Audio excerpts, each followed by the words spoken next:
Welcome Duelists, this is your Ojama Blue here, opening another chapter in our casual corner. Deck profiles aimed for the casual player that wants to play the game of Yu-Gi-Oh! Without paying full price for admission. For our show today, we bring to you the Power of the Seasons, brought to you by the Royal Majesties, the Plant Princesses. But before we begin, a short intermission for our intro.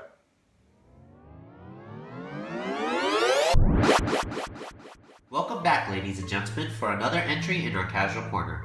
To refresh the minds of the audience, Casual Corner is comprised of making decks for Yu-Gi-Oh! For those that have little pocket money to spend on the game. Realistically, any archetype or deck can be considered for Casual Corner, however they must fall under two specific rules. 1. The total cost of the deck, including the main and the extra, must be at or below $120. Second, each card in the deck cannot supersede the cost of $15 per card. So you won't find cards like Ash Blossom and Joyous Spring, Firewall Dragon, or Dragonic Diagram for this Casual Corner deck profile. This is to ensure that the deck is available for anyone of any age. Well guys, Link Summoning is now here. Master Rule Set 4 is arguably the most innovative rule change in the history of Yu-Gi-Oh! For better or worse. A common concern with many players is that some of their favorite decks lost a lot of their primary combo plays due to these new restrictions with how the field interacts with the extra deck. And not only that, the recent ban list has only solidified this new era of Yu-Gi-Oh! So this has certainly affected some of my decks, whether it be Casual Corner or competitive. So now that we're entering a new age of Yu-Gi-Oh!, we need to adapt for the future. And realistically, may reintroduce some older Casual Corner decks for the upcoming format. Now, if you know me, I absolutely love plant decks, and Plant Princesses are no exception. The archetype consists of 4 level 8 plant monsters with different attributes pertaining to the seasons of the year. One of the best aspects of the Plant Princesses is while the deck itself is very limited in support, the sheer amount of generic support for plants more than makes up for it, and ties itself pretty well, almost like a tree. Another noteworthy attribute of the deck is that it doesn't rely a lot on the extra deck. So Link Summoning mechanic and all that, it doesn't really rely on that, and it plays well enough with a limited extra deck pool. Well, with that out of the way, let's get started with the deck profile. The Plant Princess roster is lined with 2 of Chirubimé, the Princess of Autumn, 2 Tytannials, the Princess of Winter, a single copy of Talaya, the Princess of Spring, and 1 Marina, the Princess of Summer. Chirubimé is the main floater of the deck. It's defensive with a strong 28 defense, and it forces your opponent to target her for attacks. Not only when she is sent to the graveyard in any way, you can special summon any plant in the deck, except yourself of course. So you can transition from fall to any of the seasons however you wish. Titania is arguably the most versatile princess, boasting a 28 attack stat, as well as possessing the ability to negate any card or effect that targets cards on the field by tripping a plant. You can also include herself in the mix, so it adds a defensive layer to her attack, which is really, really powerful. Talaya is the strongest plant princess, gaining 100 attack for every plant you control, including herself. So even alone on the field, she's a powerful 29 attacker, which it also has a blanket effect to protect all other plants on the field, so they may blossom in the spring. Marina is a situational princess, but serves as a very powerful niche unto herself as well. Like most princesses, she possesses a 28 attack in her attack. She possesses a 2800 stat for her attack, and when a single plant monster is destroyed in any way, you can destroy 1 card your opponent controls, adding another way to manipulate the tempo of battle to your favor. The reasoning for this ratio in particular is that you want to suit up the deck to be more streamlined as possible. Chirubimé and Tytannial are the safest bets of the deck, and so you don't want to clog your deck with too many of them, otherwise you can't get rid of them from your hand. You have ways to do so, but having only 6 reduces the chance of your hand from breaking. We also play a lot of cards that help accelerate plants to their main strategy, which is of course resurrecting them from the graveyard.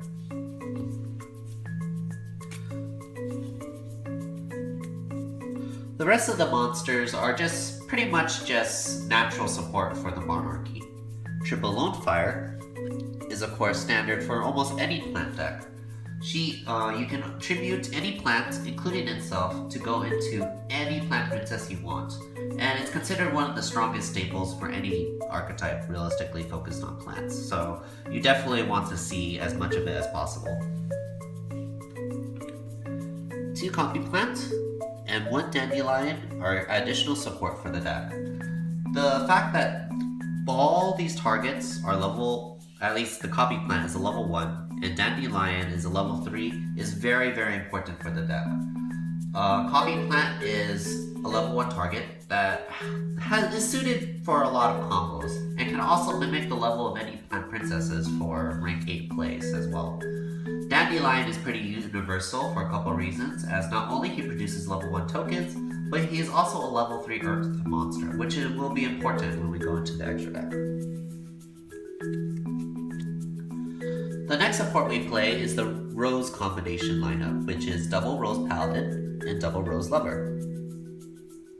Rose Paladin is mostly used to add the princesses from your hand to facilitate combo plays.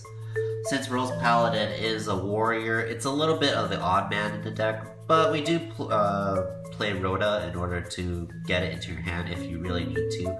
But that's kind of like a niche play, and it actually is better suited for another play that we'll go into in a little while. Rose Lover is definitely the superior monster, since she's a level 1, as well as she can bring out any plant monster from your hand by banishing it from the graveyard. If you have no way to get rid of a princess from your hand, you definitely want to get Rose Lover to the graveyard as soon as possible. The last members of the castle is double Mathematician and a total of 3 Spell Strikers. All 5 monsters are level 3 Earth monsters, and serve different utilities for the deck.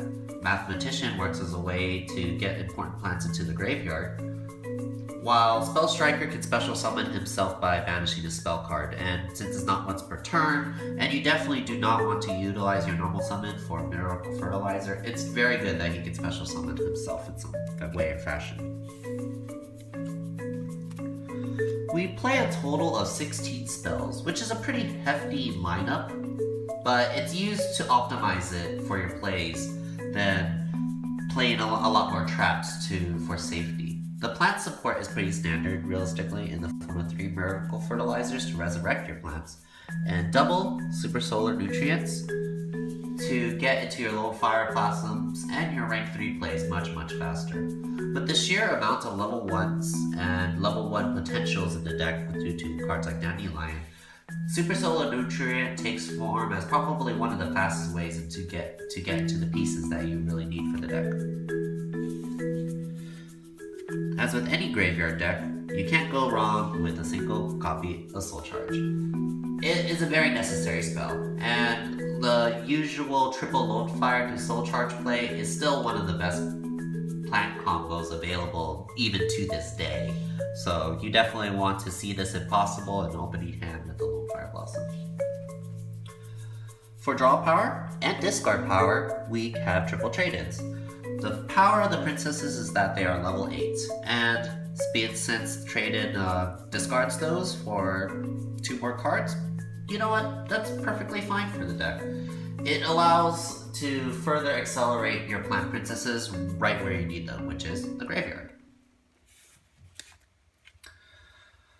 Of course, Twin Twister will be used as our back row now that it is printed as a common, and well, once again, the discard doesn't really hurt you at all because you just want to get as many monsters as you can to the graveyard. It doesn't really matter that you discard realistically, because it's more important that you get rid of the opponent's back rows in order to get to your plays much faster. Other support that we play for the deck comes in the form of Foolish Burial and 1-for-1. Once again, 1-for-1 will be able to get to your level 1 plays much faster for your Super Solar Nutrient. And Foolish Burial, of course, is used for cards like Rose Lover or even Dandelion in order to get the level 1 tokens, or for a way to special summon the plant princess from your hand. Whatever you need, the situation demands, it's okay, because you have a lot of ways in order to facilitate your combos. The remaining 3 cards are more support cards. As we said before, that Reinforcements of the Army is used to get Rose Paladin or Spell Striker, Dark Hole for board clearing, and a Book of Moon for safety and versatility as a whole. For the final 3 cards in the deck, I play 3 Solemn Strikes. Thank you, Coda the Duelist Special Edition. These cards are now available for Casual Corner. Huzzah! So basically, we'll be seeing a lot more of these Solemn Strikes coming into more casual decks. And for its price, you know what? Pick up a playset. It will not hurt you in any way. The extra deck as a whole isn't too important. I mean, like, that's kind of a lie, I guess. It is important, but only a select few of them really facilitate the deck's ultimate goal. I'll go more into them as I play the important ones. Like, I'll show you Milena of the Trees, Sylvan Princess Sprite, and arguably number 69, Galaxy Eyes Prime Photon Dragon, and I suppose, say, Hieratic Sun Dragon Overlord Heliopolis. Goodness, that's a lot of words to say in one go. Milena of the Trees is definitely the most important one in the extra deck. With all the level 3 Earth monsters that you play in the main deck, it's very easy to summon her. Her detach effects accelerates plants by a huge margin, either by foolish burrowing any plant that you want to resurrect later on, or special summoning one from the grave in defense position. This is particularly good with Chirubimé, because basically you can special summon her in defense position. Then your opponent is forced to remove her in some way or fashion, or at least by battle they can only remove her first. So then, which only gets into more plants as the duel goes on. Sorry about that. Sylvan Princess Sprite is the best rank 1 there is available for the deck. There's really nothing you could go wrong with the amounts of, whether you get the monster into your hand, or you actually build a monster, or you get a spell or trap card in your hand. So you really can't go wrong, and it's very good for any deck that utilizes level 1 as possible. Galaxy Eyes Prime Photon Dragon is the strongest monster your deck can muster, which is a pure 4,000 attack. Yeah, that's pretty much all there is to say. Realistically, it's just used for a beater if any of your plant princesses can't get over something. The last card, Heliopolis, is used for mass removal. You can really swarm the field with plants with the right hand, as you can with a lot of decks, of course, but for plants, it's really easy to fill up the board, especially with cards like Dandelion and Copy Plants and Miracle Fertilizer. So if you really want to mass remove cards, Hieratic Sun Dragon is the way to go. The rest of the extra deck is kind of filler, I guess is the right word to say. You can really put anything you want into it, and this is my choice, at least for this Casual Corner lineup. 1 number 20 Giga Brilliant for realistically just used to boost attack power of your princesses if you just can't go to break 3. Azalin the Sylvan High Protector for spot removal and a defensive card as well. Number 107 Galaxy Eyes Tachyon Dragon and Galaxy Eyes Cypher Dragon are used for offensive plays mostly, but they're strong attackers into themselves if you don't really need the 4,000 attack and want to go into other plays, I guess is the right word. I play 1 number 68 Samaton the Sky Prison, I think that's how you say the name. Very situational, very, very situational depending on the deck that you're going up against.